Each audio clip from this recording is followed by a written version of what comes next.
Hi there, welcome to Victim to Victor, the podcast dedicated to empowering abuse survivors and inspiring healing, hope, and positive change.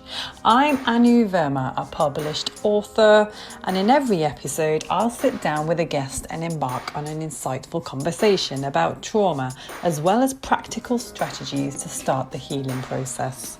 So let's get started. I hope you enjoy the show.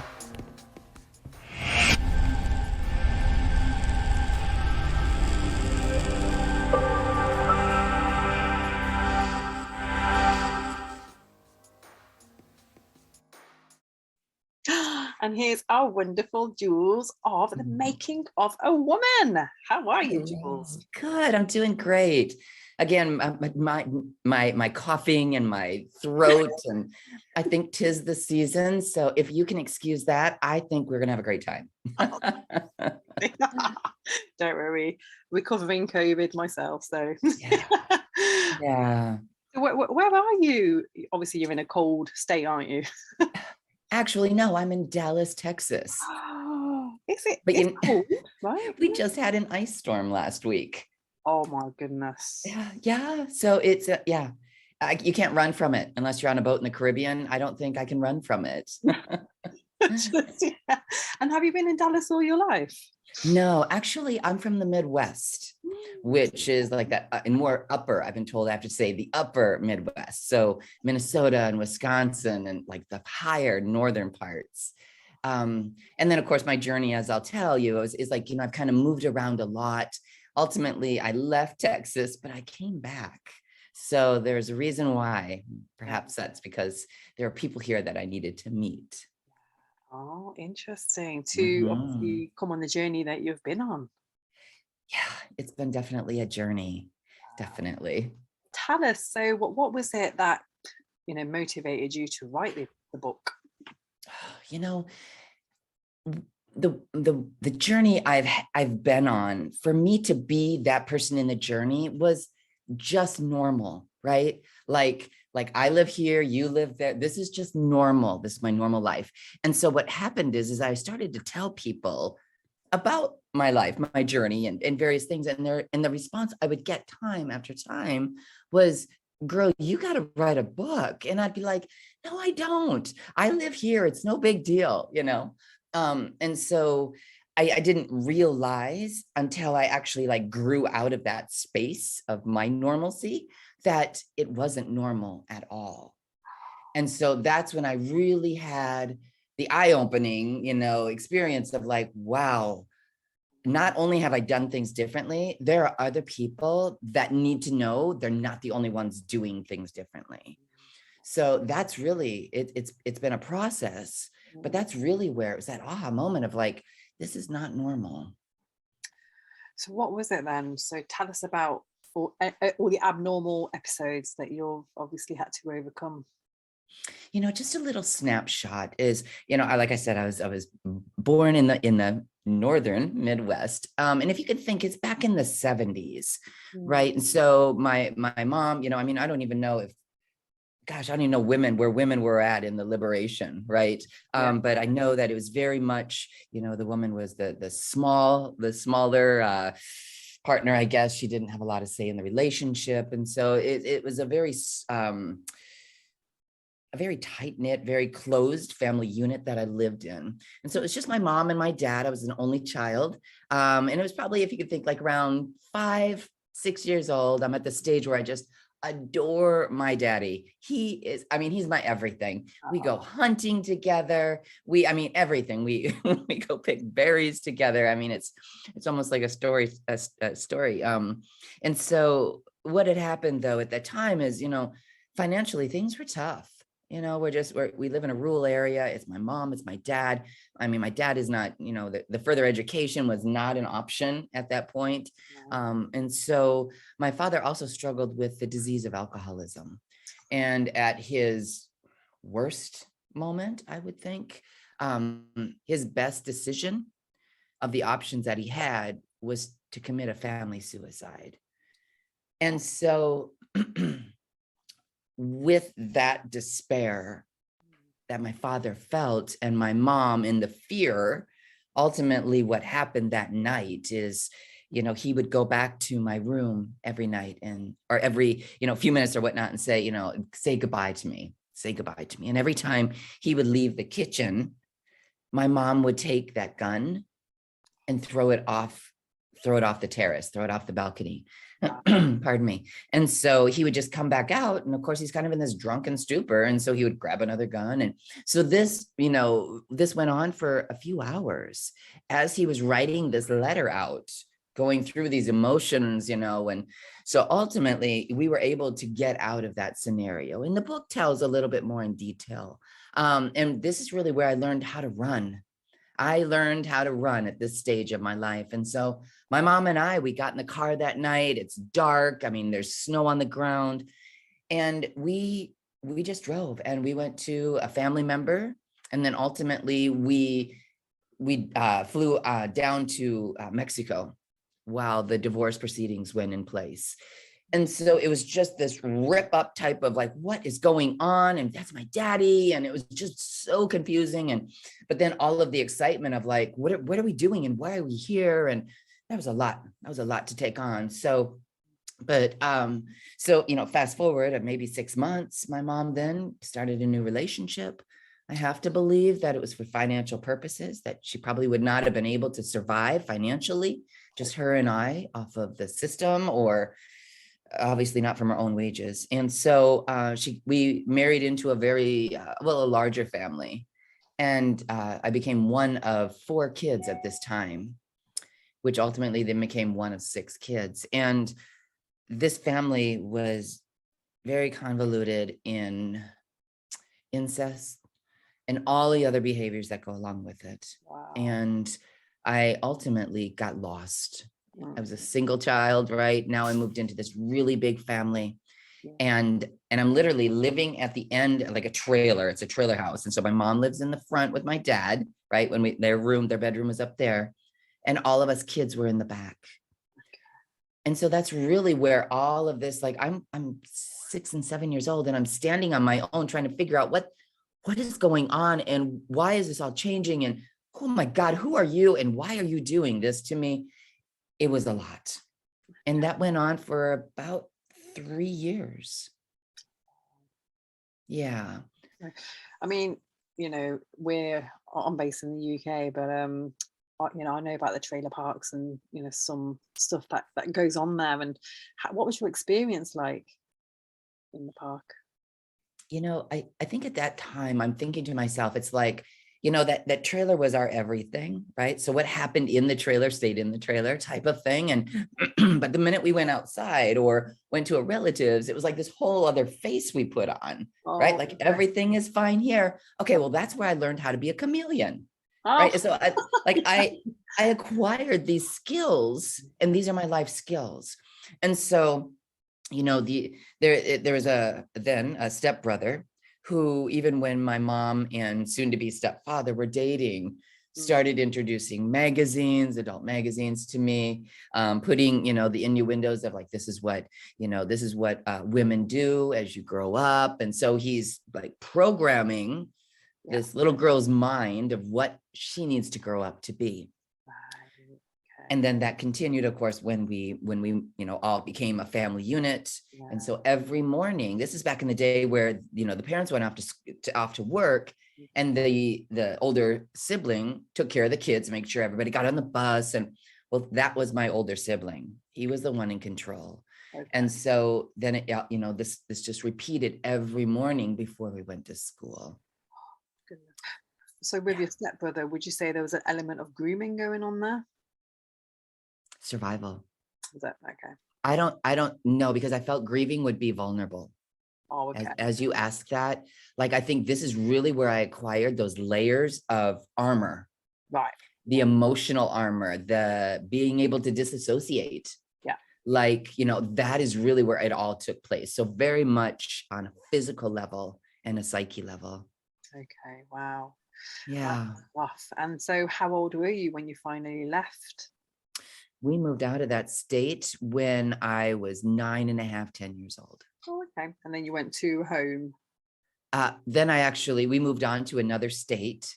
And there's a part in the book, it was really quite cool that we were able to capture this, is that, if you think we're in this big U-Haul, like this moving truck, and we're all packed in the front seat of that, that one in the front of the truck. And I just remember sitting on my mom's lap, and I was looking in the rearview mirror, and that brother was on the curb, or, back on the sidewalk. And I saw him get smaller and smaller and smaller. Wow. And it was this feeling of like, he is gone. Yeah. Like almost like I am done fighting type of feeling. But little did I know at the time, the man who was driving the truck was actually his teacher. So it was like, this relief. And then it was like, oh shit. Now I've got like the worst beast, and he's here with me. So, but it was interesting to be able to actually recognize that little source of a human being who caused harm and hurt just got smaller and smaller. That felt really amazing at that point. Oh, fantastic. Yeah. So what happened during your teens? Did you have a happy time at school or no? You can stop right there. Okay. No, girl, no. I thought I did, but I'm sure the rest of the world was like, this woman is a mess. No, because here I am. I've got trauma. I've got rage, serious rage. And now I'm growing into puberty. So now I've got a little sass. So ultimately, we then moved now to another state in Southern California.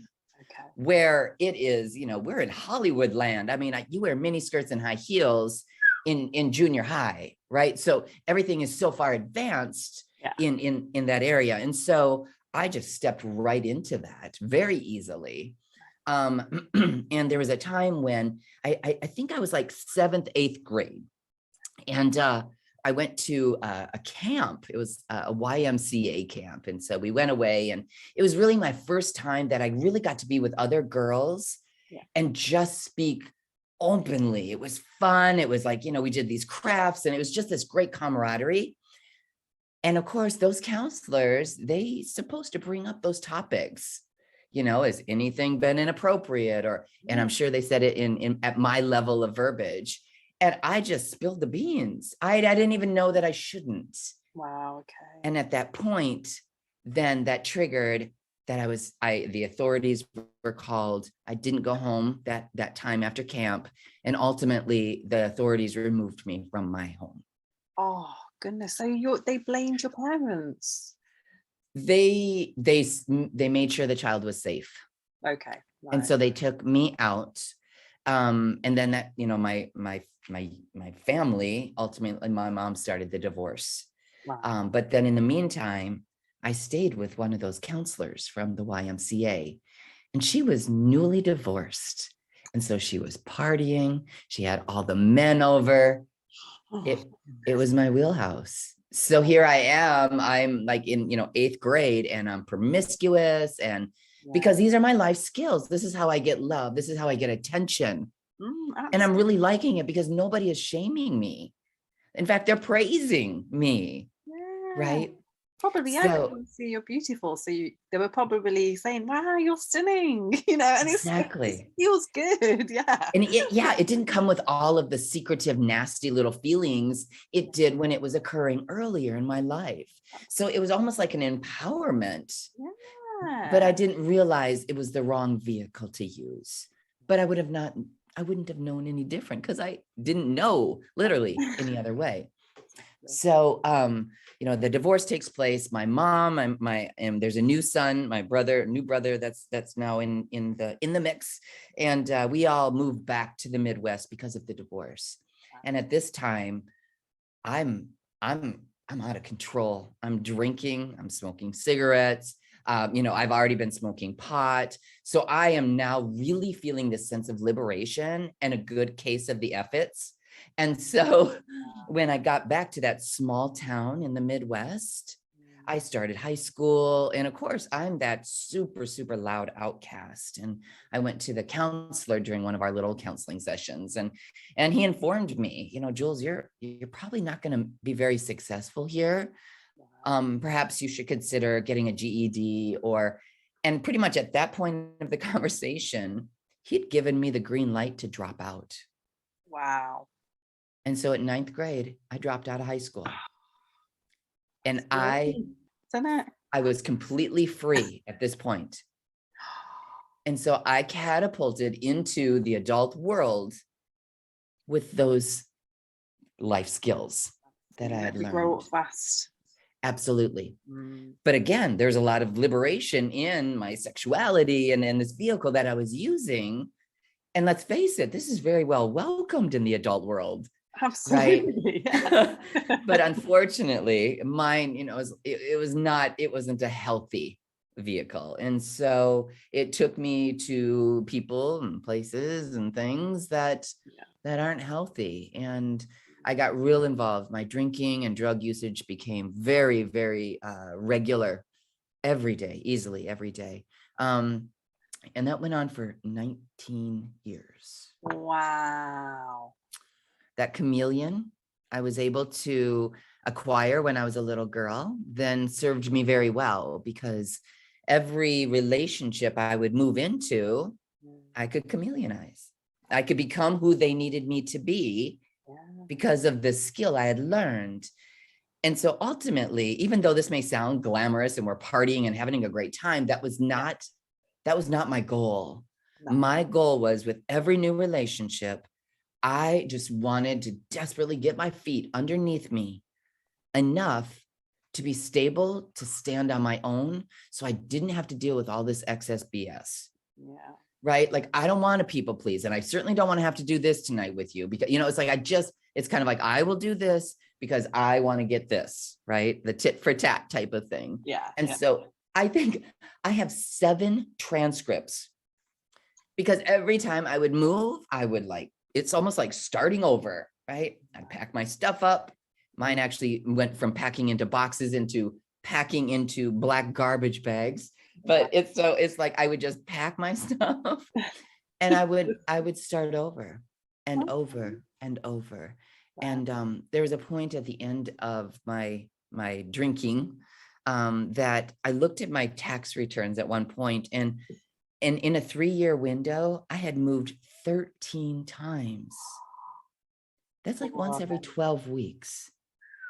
So that's how quickly my cycle would go from becoming all that I'm supposed to be, this fantastic new relationship. I'm in a new house. I'm in a fill in the blank, and then quickly to circle the drain. In, out, in, out. And so I was like this tornado of emotions and rage and alcoholism and great intentions that went from place to place to place. Yeah, and I suppose you were in that trauma cycle. Totally. Boy. But the golden part of this is that at one of those stopping, those pit stops, we'll call it, I was dating a woman, and I was living with her. I was getting my feet underneath me, right? Status quo. All of, the storyline stays the same. The people just change. The characters change, right? So, but at this time, I was actually out with some of her friends one Sunday morning or whatnot. And I just lightly said, damn, I wish I didn't drink so much. And those people in the front seat, girl, both of them were in recovery. Wow. And so I didn't even know what was about to take place. And so within easily a 30-minute window, those women found me a room of recovery. And I was sitting in my first meeting. And I was 35 years old. That is pretty spectacular. They were your angels that come to save you. Totally. And looking back now, I see the angels in my journey. And I look at them as not only the people who changed the direction of my life, but these are the people that in the darkest days gave me just a pebble, a glimpse of hope. Yeah. That gave me a little bit, like it would resonate within my soul of, like I can connect with somebody. They hear me. They actually give me time. They give me their attention. Those were the little pieces that I now see looking back They were all my angels. But this is the way the journey went. This is exactly how the journey was supposed to go. Once I got into recovery, I had so many layers of armor that I could not connect. I could not, here I am, I'm in this room, and let's face it. I mean, everybody's at different stages of this journey of theirs. And so I've got like really beautiful women that are all put together where I'm like, I'm totally not like you. And then I have the one over here who's like smoking the cigarette and has the raspy voice I do have today, and it's like, you're not, that's not me. And so it was like this motley crew of folk of like, where the hell am I? Where did I fit in? Exactly. And why are we here? I don't. Oh, yes.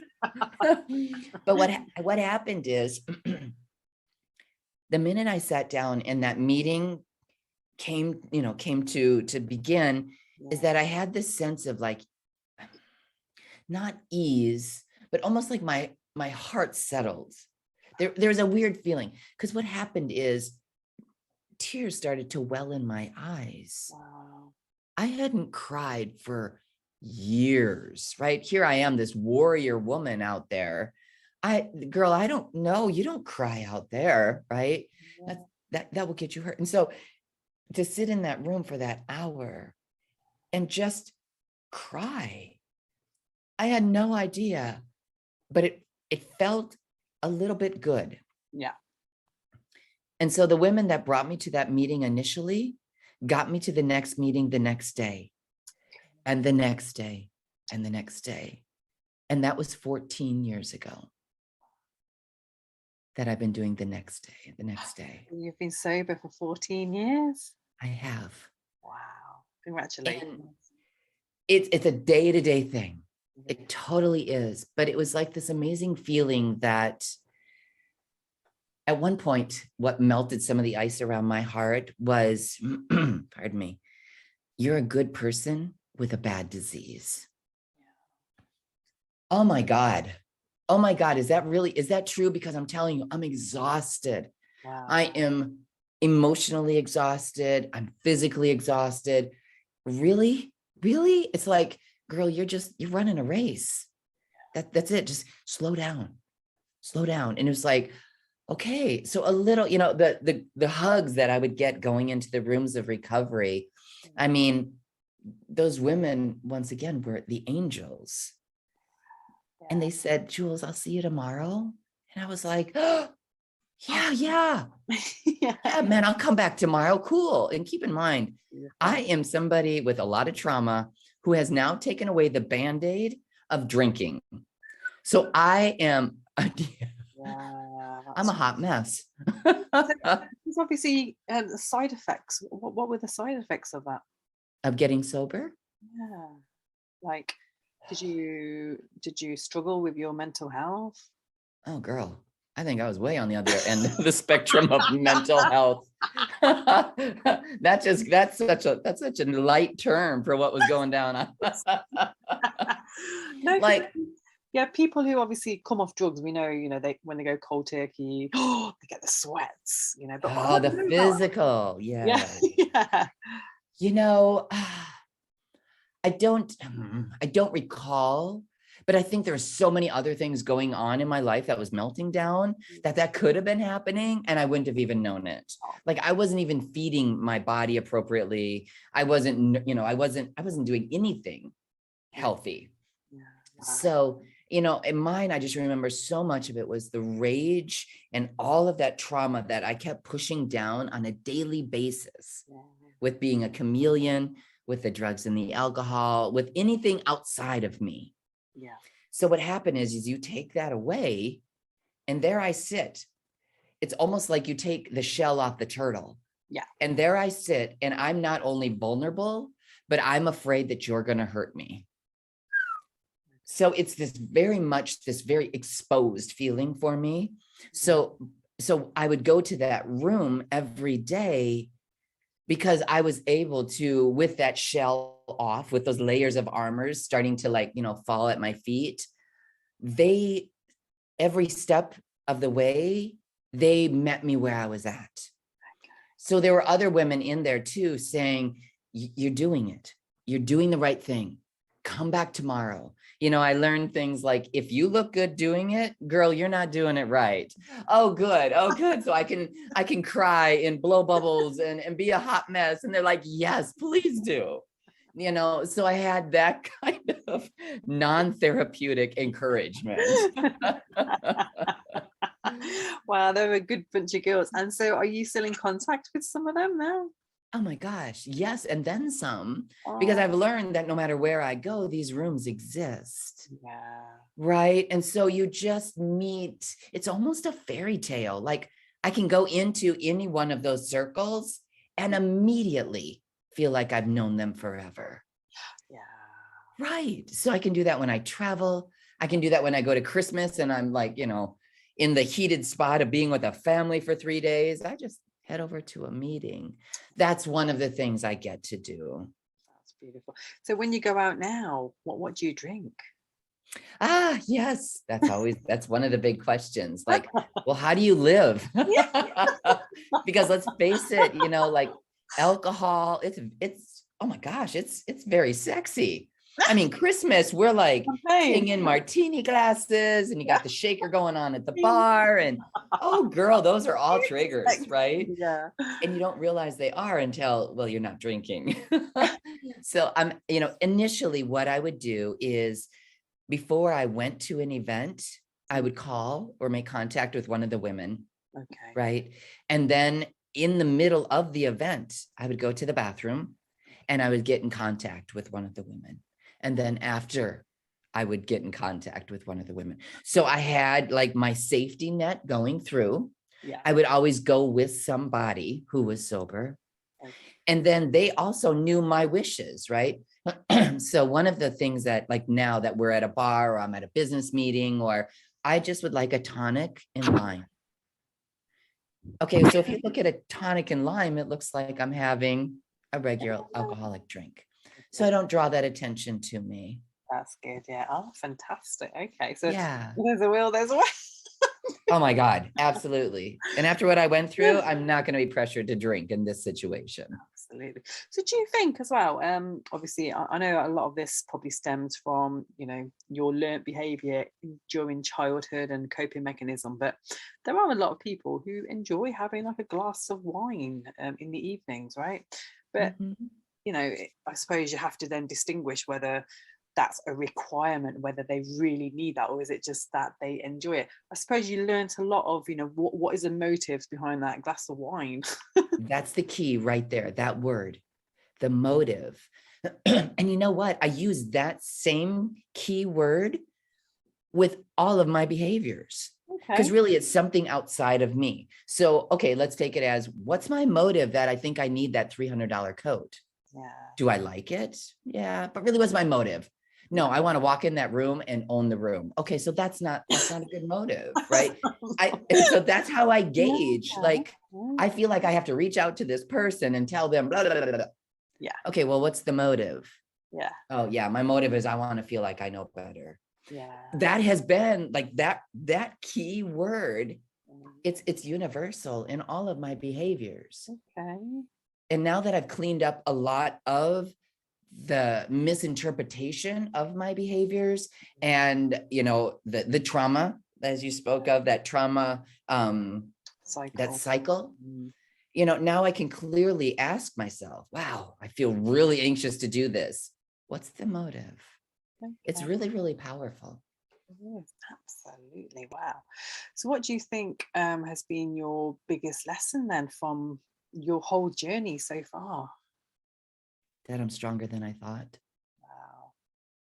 I love that. You know, I think being in the journey, being in the driver's seat, you don't get to see anything else but what's right in front of you. Yeah. Maybe you look in the rearview mirror and you see a little bit of the dust that you're leaving behind, but really you're driving from you know, just that forward view. And now that I've had the gift of going through that first part of the journey, and now on the second part of the journey, I really get to appreciate that I was exactly where I was supposed to be. Brilliant. That's a really powerful statement, because when I'm in the driver's seat, I feel like I'm out of control and I really don't even know what I'm doing. Let's face it. I'm a disaster. But to know that that was part of it, that there was nothing wrong with me, this is exactly how it was supposed to go, gave me a sense of that I'm a good person. Like, this is how it's supposed to be. This was what Source had for me in mind.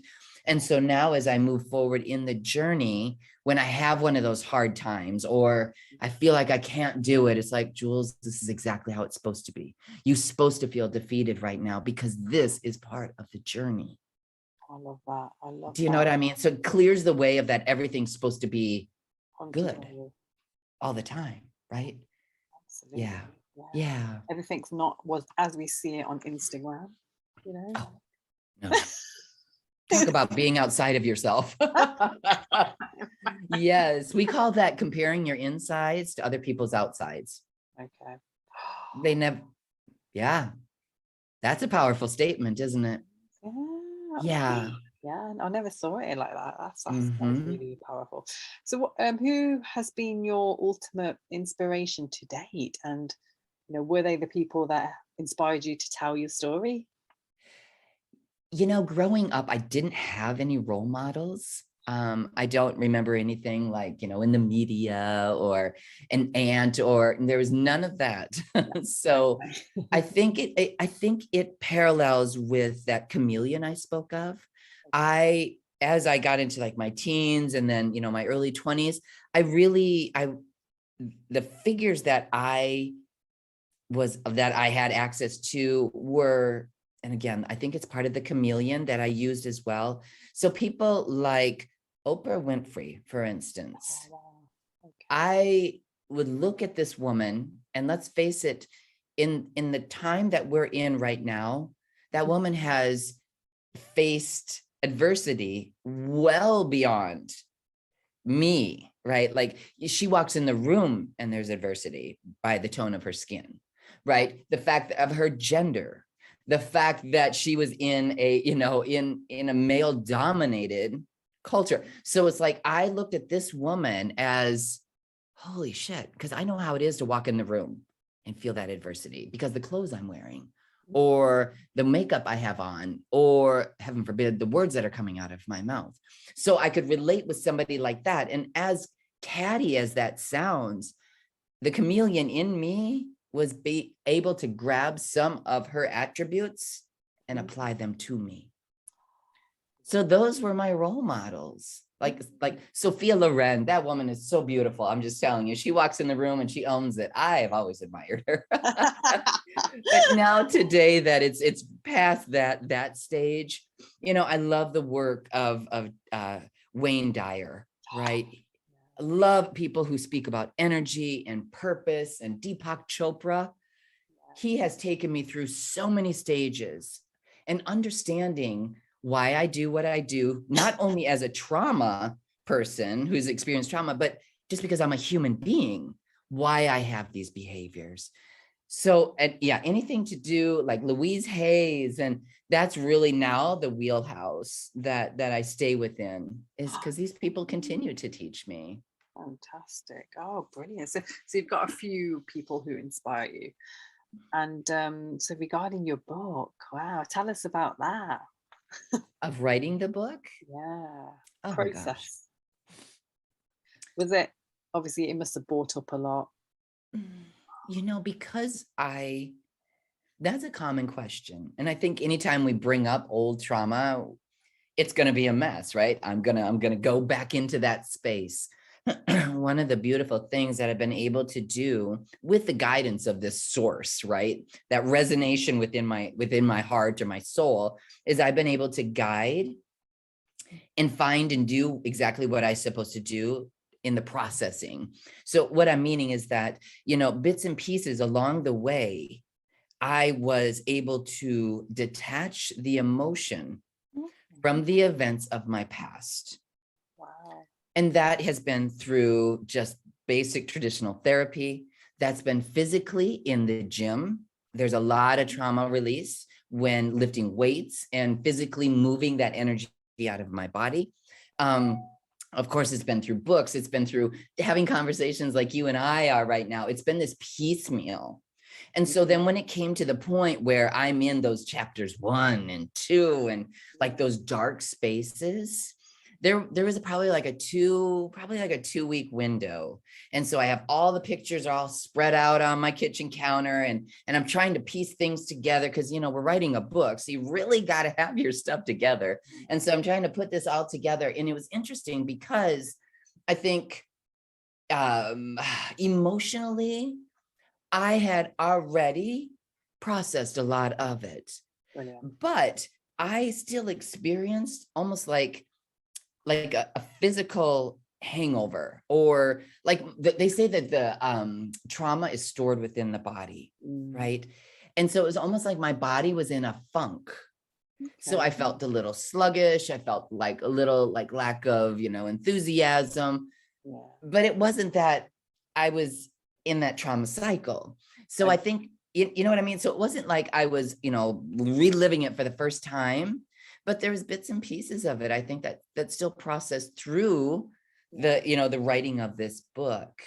And something that was also very powerful is that I wrote this book in conjunction with Marlena. And with her also being a woman with some history and common things, we were able to put words to events that took place. And then to hear that all come back to me in a book, to read my story in a book, it really kind of sealed a lot of the things that were still open, right? Like it was almost, I was being seen. Yeah. I was being seen. And so that was a pretty powerful experience to have your story and read your own story from somebody else's point of view. It was really interesting. That is, absolutely. You're thinking, oh, wow. Yeah. And I said it before that I seriously believe that, you know, this should be on screen. It's one of those powerful stories that should be reaching the millions. Yeah. And you know what, I'm again, I look at it as like, there's a source out there that drives me, right? And I look at the first part of my life, that was me driving. And I just didn't even have a roadmap. I was lost. I was surviving. But now at the stage of my life is I have this understanding and respect for this higher being, this higher source. Perhaps it's the energy, you know, whatever it may be. And so now I'm much more comfortable being in the passenger seat of this vehicle. I'm the best co-pilot I could ever be, you know, and it's like, I'm guided, because a lot of people will be like, okay, Jules, what's next? And I'm like, I'm already doing what's next. Yeah. We are having this conversation. My website is out. Like it's already happening. Right. So I think it would be awesome, not from an egotistical place that this, you know, a movie would be made, but more so that this emotion that we're talking right now, that could be out to the masses, that people could actually connect through what we're doing right now on a larger scale. For sure. And so what are the key messages that you're looking for your readers and listeners to get from your book? You know, there's a part, really what happened with the beginning of this, the reason of writing the book was to get to talk to the woman in the back of the room who thinks she's the only one. Okay. I have been that woman majority of my life. Even in today, there's times where I'll be like, oh, I feel like that woman in the back of the room. Yeah. One of the things, instead of throwing more trauma and more of that energy out into the world, my goal was to instead tell my story through the language of the heart. And I say that by, as you and I were having this conversation, I have my story, you have your story, but ultimately the way you and I connect in that story is through the emotion.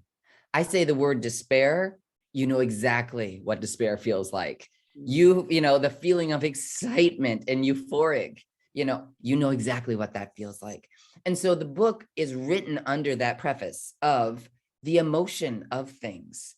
And so ultimately what I would like to do, because again, everybody's story is different. I can't touch everybody through their stories.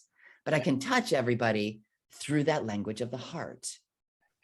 That is my goal. So by doing what we're doing right now is one step, but ultimately my goal is to always remain vulnerable, open, and courageous, because speaking in the language of the heart, that's not easy. It's simple, but it's not easy.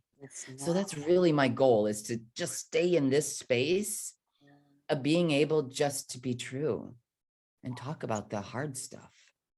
But you mentioned one key word there, being vulnerable, which I know a lot of survivors will struggle with, because being vulnerable is what's caused so much grief in their life.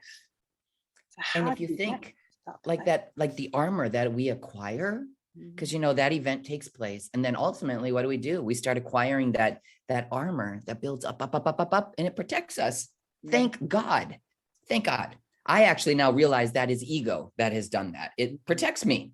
Oh yeah. Thank you, ego. Let's not kill it. Let's not smash it. Yeah. But ultimately, like if I were to be like, oh my God, like vulnerable, or walking into a room and, be like, oh my God, I feel so blah, blah, blah. Yeah. Oh my God. It's almost like you'd hear the gun go, it was like, that would be the most stupidest thing to do as a warrior, as a woman who has gone through trauma, right? And then to have the armor on, it's the complete opposite. But now that I'm in this stage and I've taken that layer by layer off, I have that courage that is required to be vulnerable. But let's face it, I'm not in the same places that I was back then. So for me, even to go back to the same group of people that I had all that armor on and be this vulnerable person, I would still hear the, of the gun. It's like, so the people have changed as well. And that I think is something that's difficult, because when we're in trauma and when we're in those bad spaces, there still are loving spaces, even if they're not healthy. So to continue the journey with that courage, to keep stepping out and bringing other people in who also are vulnerable, who also are courageous, right? And this goes right back down to that micro step of when I resonate with somebody and it kind of scares me, take that step forward instead of backwards. Wow. Yeah. Right? Yeah, it is. Yeah, and it's your peers. And I know sometimes people they'll struggle to change their peers, because these peers have been with them for majority of their life.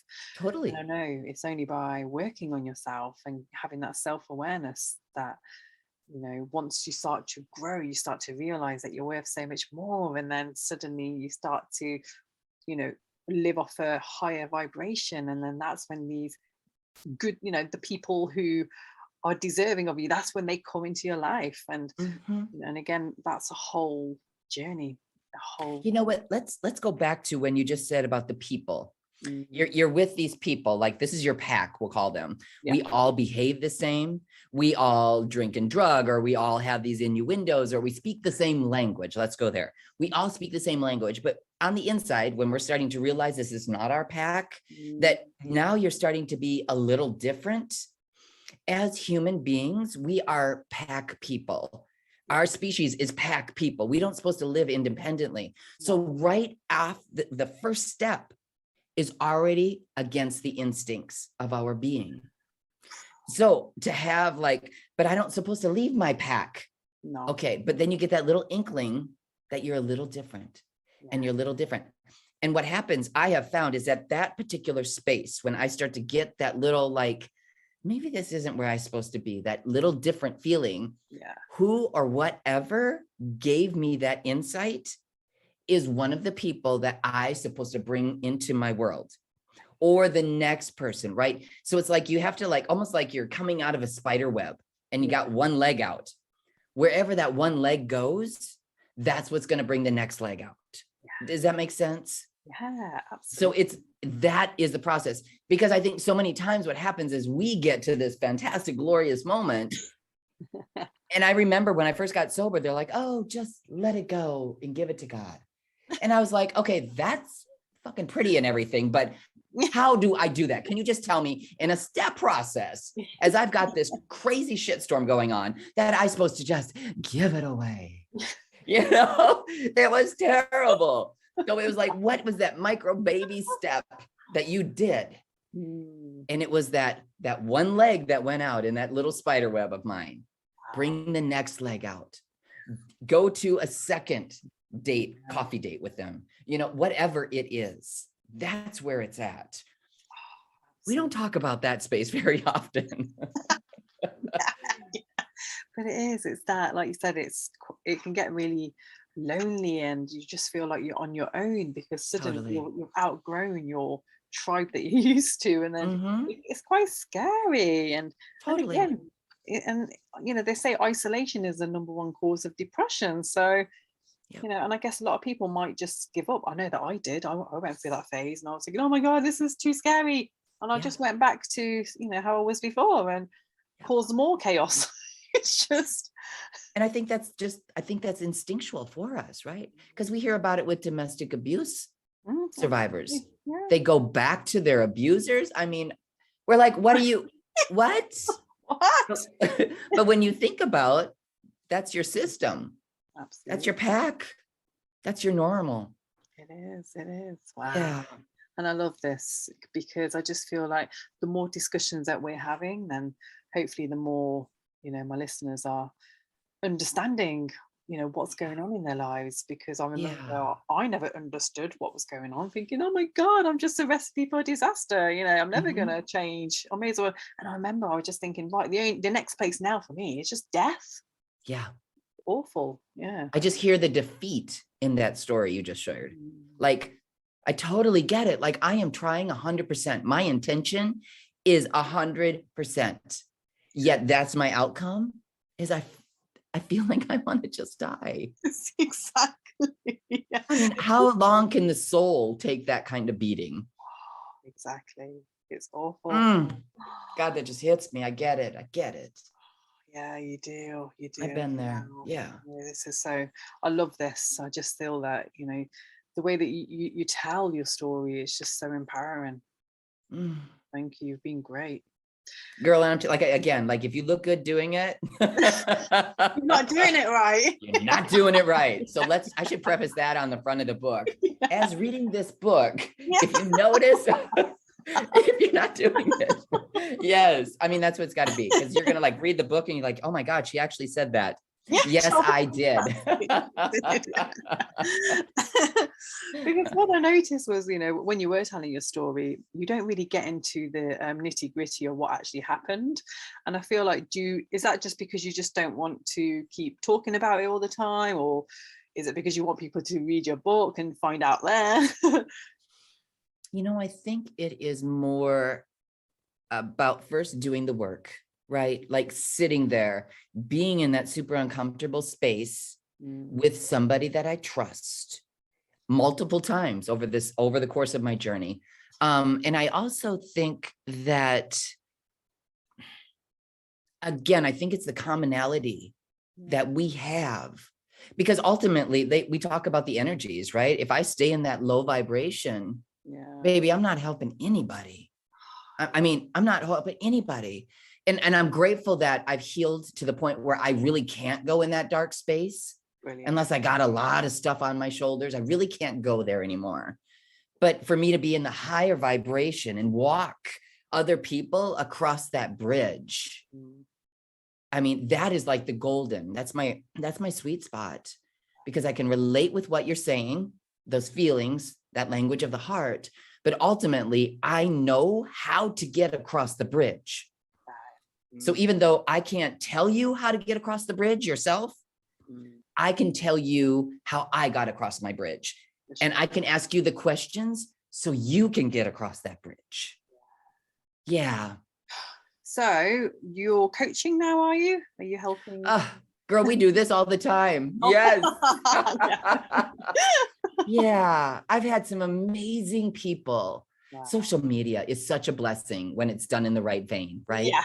I have had some of the most profound conversations with people, looking at them on the outside. Remember, we were talking about the inside and the outside not matching. looking at these people on the outside, thinking to myself, you're asking me this question? Like, what? You've got it all together, girl. What do you mean? So I've had these amazing, profound conversations with people, and it's really just brought us all down to the same level, that we are all doing the ultimate best we can with what we have to work with. Absolutely. And to know that, another profound statement that came to me during my journey was that I was actually in one of my healing stages, and I was at a workshop, and it was said that, what happened to me when I was a little girl, I had no control over that. And we hear that all the time. It's not your fault. It's not, but then I heard, but what you do with it as an adult is your responsibility. That statement gave me such a sense of power. Yeah. What am I going to do with it? Yeah, you're damn right what I'm going to do with it. I'm going to take my story and I'm going to talk to other people about it. And I'm going to do this and I'm going to do this. It gave me so much power that I lacked in the other stages. So to know that we've done it, girl, we've survived. We're right here. We're breathing. We're talking about it. True. Girl, it's like we arrived. Wow. And you look like you're in a beautiful place now with a fantastic partner who supports you, right? Super patient, girl. I asked Source. It was a conversation, which I call prayer conversation, saying, you know what, God, you've been with me since day one. And I know you know me better than anybody. And I've got all these great things going on in my life. But if you think it's really the best time, I would really love to find somebody I could fall head over heels in love with. And it was like, I met this man in a suit and I was like, are you kidding me? Again, the insides and the outsides are not matching. Yeah. But, I had my suit on and I put it all together and we went out for coffee. And, there was just, again, little pieces that stuck with me and the momentum started. And that was 8 years ago at this point. And he is the most patient person. I'll give you a quick snapshot because this is one of my faves. Yeah. So I'm in the kitchen, if you think, or excuse me, I'm in the bathroom and I'm having this meltdown. I don't even know what it is, right? Something has triggered me. And this is not many years ago. And so I'm underneath the sink and I'm throwing out all this crap that's accumulated. Like, there's so much crap underneath this thing. And he walks in. And if you can imagine, he looks at me like, oh my God, like here's this grown woman having a tantrum. And the first words out of his mouth were, how can I help? What? Like that completely diffused all the rage. I mean, so it's amazing how when the armor comes off and I actually let somebody in, how loving it really is. That is. And we've had conversations like we're having. I mean, we've talked about jealousy. We've talked about some of the most uncomfortable topics. Yeah. But girl, he's my wingman. So when I am having that meltdown, he'll come in and he'll be like, baby, what can I do? Well, how can I help? Because he knows, because I've let him in. I've let him in and said, you know what?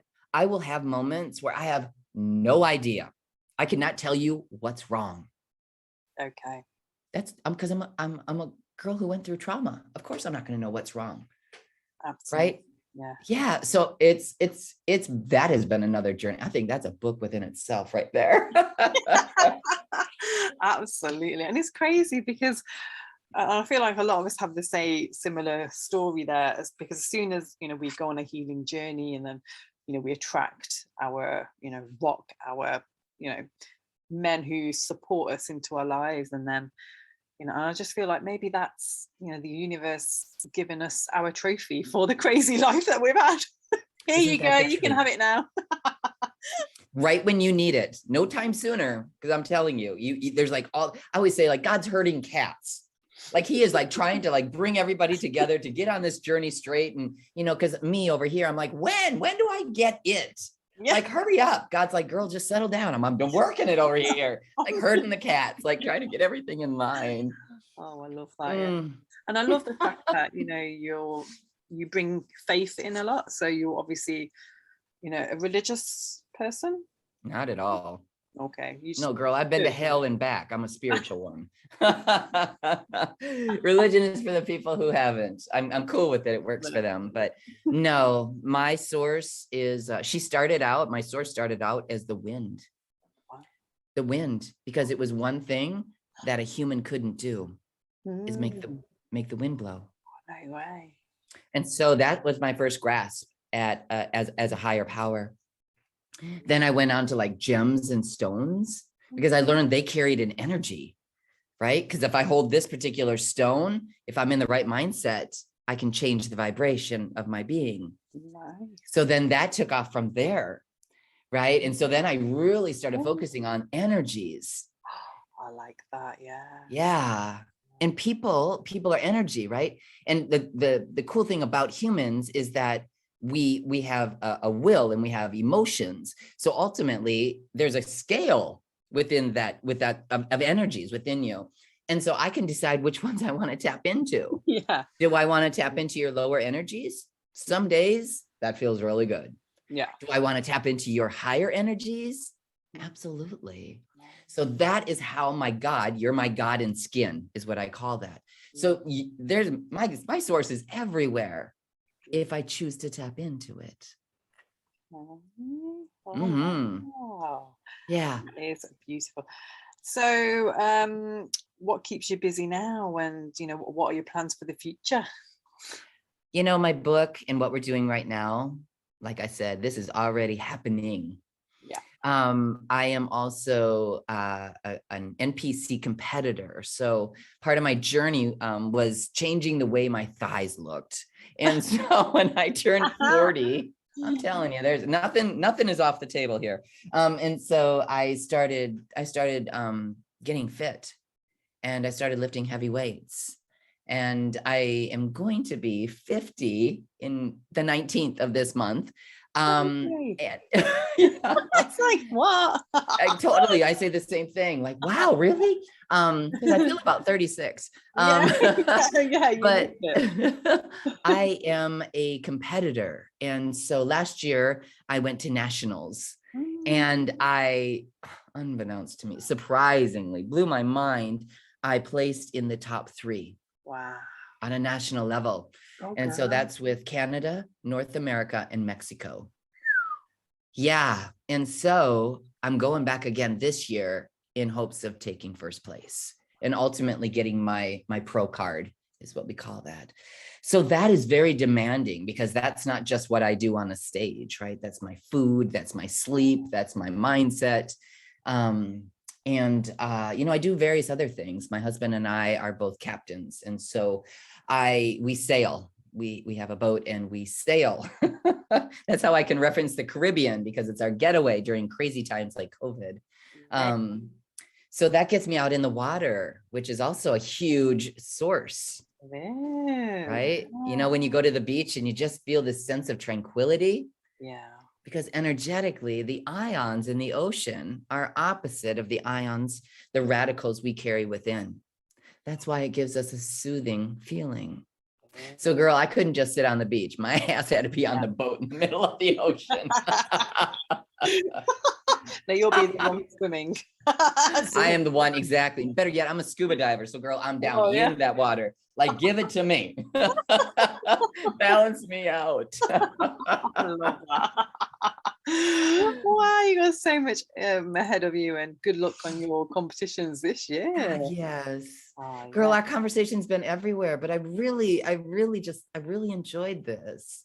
I appreciate you, providing the platform for us. Thank you. Thank you. And like, I know I want to stay connected now to find out how well you do in your competition, and how else can my listeners find you? Again, the beauty of social media. You know what? We've created a website, and it's the same title as it's the same as the book. So themakingofawoman.com.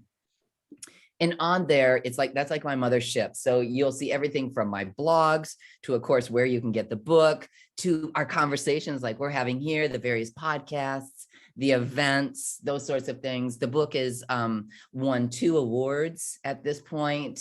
So, so that is like the mothership. And there you'll see all of my social media links.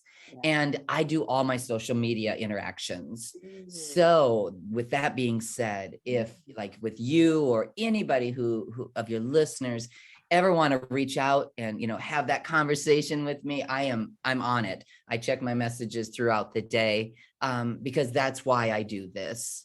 I have everything I need. Now I want to connect and help people across that bridge. So that is the go-to. themakingofAwoman.com. Oh, it really is. Everybody go check out The Making of a Woman.